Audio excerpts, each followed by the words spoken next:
प्रिय दोस्तों नमस्कार। आज मैं आपको एक ऐसा टॉपिक के बारे में बताने जा रहा हूँ जिसको आपने छोटी सी कक्षाओं में पढ़ा है और आप उसके बारे में जानते हैं, लेकिन उसकी बदलियत नहीं जानते कि ऐसा तो हो रहा है, लेकिन ऐसा क्यों है। यदि परीक्षा में ऐसे सवाल आ जाए तो आप शायद ही मुश्किल कर पाएंगे। इसके लिए मैंने एक टॉपिक लिया है। उस टॉपिक का नाम है क्रिया।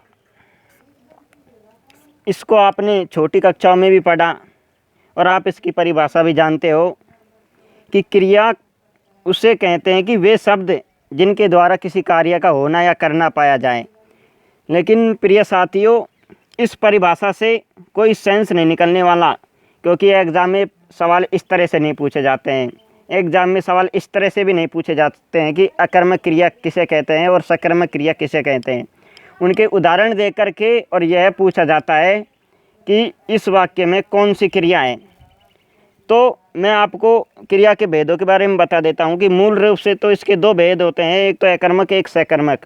लेकिन इसके उपभेद होते हैं जिनके बारे में भी हम आपको साथ साथ जानकारी देते हुए जाएंगे। लेकिन मुख्य रूप से हम बात करते हैं इसके दो भेदों की, अकर्मक क्रिया और सकर्मक क्रिया।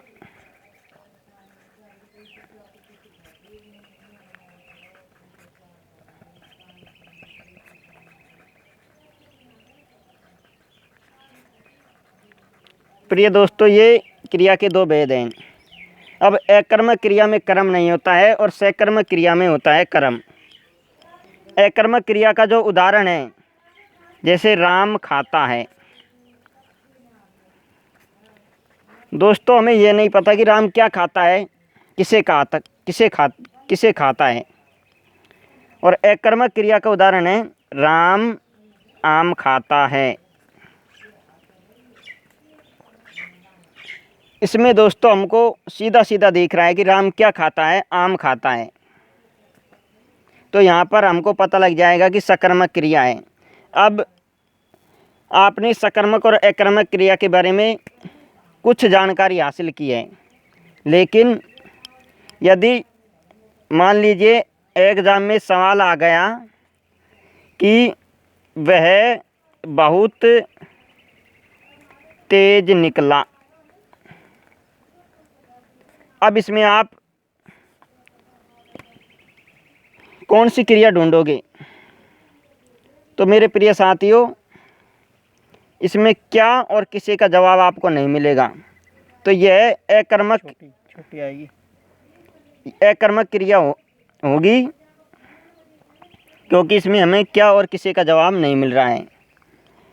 मूल रूप से देखा जाए तो अकर्मक और सकर्मक क्रिया का भेद यहीं से मिलता है कि जिस सवाल में, जिस प्रश्न में क्या और किसे का जवाब मिल जाता है तो वो तो अपनी सकर्मक क्रिया होगी, और जिसमें क्या और किसे का जवाब नहीं मिलता है उसमें अकर्मक क्रिया होगी। अब सकर्मक क्रिया में क्या और किसे का जवाब कैसे मिलेगा? जैसे रवि ने श्याम को फल दिया।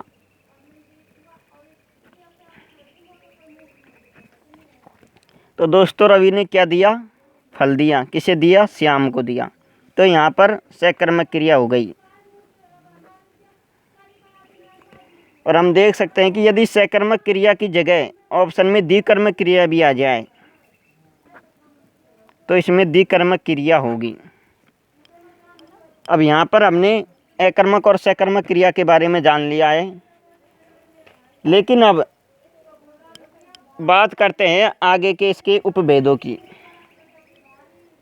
एक इसका उपभेद है प्रेरणात्मक क्रिया।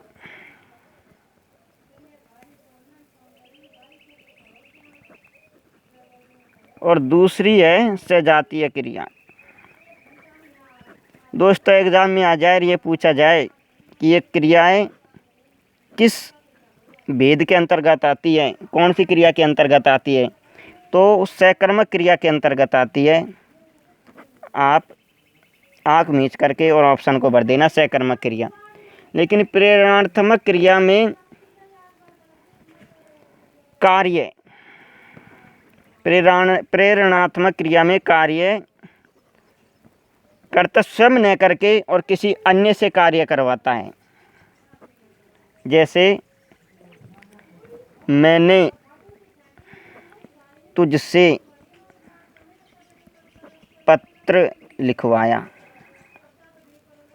तो इसमें मैं खुद पत्र नहीं लिख रहा हूँ, इसमें मैं किसी अन्य से यानी कि तुझसे पत्र लिखवा रहा हूँ, इसलिए इसमें प्रेरणात्मक क्रिया होगी। ये सीधा सट इसका जवाब है। अगला है सजातीय क्रिया, जो हमने सेकंड नंबर पर आपको बताई थी, सजातीय क्रिया। इसके अंतर्गत जब आ जाए रोना, रोना, चढ़ाई चढ़ना,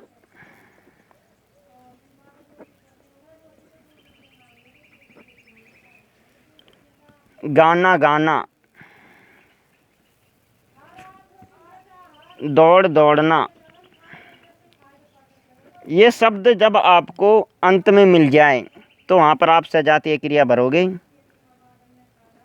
ऐसे एग्जाम्पल है कि भारत ने लड़ाई लड़ी। इस तरह का जब आपको एग्जाम्पल मिल जाए तो वहाँ पर आपको सजातीय क्रिया भरनी होगी। अब दोस्तों, मैं आपसे उम्मीद करता हूँ कि आपको यह वीडियो ज़रूर अच्छी लगी होगी और आपके इस टॉपिक में से बहुत कुछ आपको सीखने को मिला होगा। इसलिए आप हमारे इस चैनल को सब्सक्राइब और लाइक ज़रूर करें और कमेंट बॉक्स में भेजकर हमें यह बताएं कि हमें यह वीडियो अच्छी लगी है और अच्छी नहीं लगी है तो किस कारण नहीं लगी है। धन्यवाद, थैंक यू।